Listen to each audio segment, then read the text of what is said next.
BPL টি-20তে দলগুলোর মধ্যে মাঠের লড়াই যতটা উত্তাপ ছড়াচ্ছে, ব্যাটে বলে ক্রিকেটারদের ব্যক্তিগত পারফরমেন্স ততটাই জমে উঠেছে। টুর্নামেন্টের সেরা ক্রিকেটার কে হবেন তা এখন অনেক দূরের কথা হলেও ব্যাটিং ও বোলিংয়ে স্বাগতিক ক্রিকেটারদের পারফরমেন্স অনেক উজ্জ্বল, যা বাংলাদেশ ক্রিকেটে একটি গুরুত্বপূর্ণ বিষয়।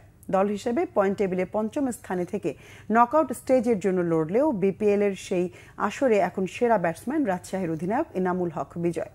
দলের চেয়ে ব্যক্তিগত পারফরমেন্সে উজ্জ্বল এনামুল বিজয়। 9 ম্যাচ খেলে 49 গড়ে 345 রান করেছেন বিজয়। যদিও শেষ ম্যাচে খুলনার বিপক্ষে অপরাজিত সেঞ্চুরি করে দলকে জয় এনে দিতে পারেননি বিজয়। ঢাকার ওপেনার তানজিদ হাসান তামিম 9 ম্যাচে 330 রান নিয়ে টুর্নামেন্টের দ্বিতীয় সেরা ব্যাটার। খুব খারাপভাবে টুর্নামেন্ট শুরু করলেও ধীরে ধীরে নিজেকে ফিরে পাচ্ছেন লিটন দাস। ঢাকার এই ব্যাটার 8 ম্যাচে 1 সেঞ্চুরিতে 323 রান নিয়ে আছেন তৃতীয় স্থানে। চিটাগং কিংসের গ্রাহাম ক্লার্ক 7 ম্যাচে 316 রান নিয়ে চতুর্থ এবং 8 ম্যাচে 298 রান নিয়ে সিলেটের জাকির হাসান পঞ্চম সর্বোচ্চ রান স্কোরার। বোলিংয়ে 9 ম্যাচে 20 উইকেট নিয়ে সবার উপরে রাজশাহী তাসকিন আহমেদ। খুলনার আবু হায়দার রনি 7 ম্যাচে 13 উইকেট নিয়ে আছেন দ্বিতীয় স্থানে। রংপুর রাইডার্সের বাহাতি পাকিস্তানি পেসার আকিফ জাবেদ 6 ম্যাচে 12 শিকার নিয়ে তৃতীয় সর্বাধিক উইকেট টেকার।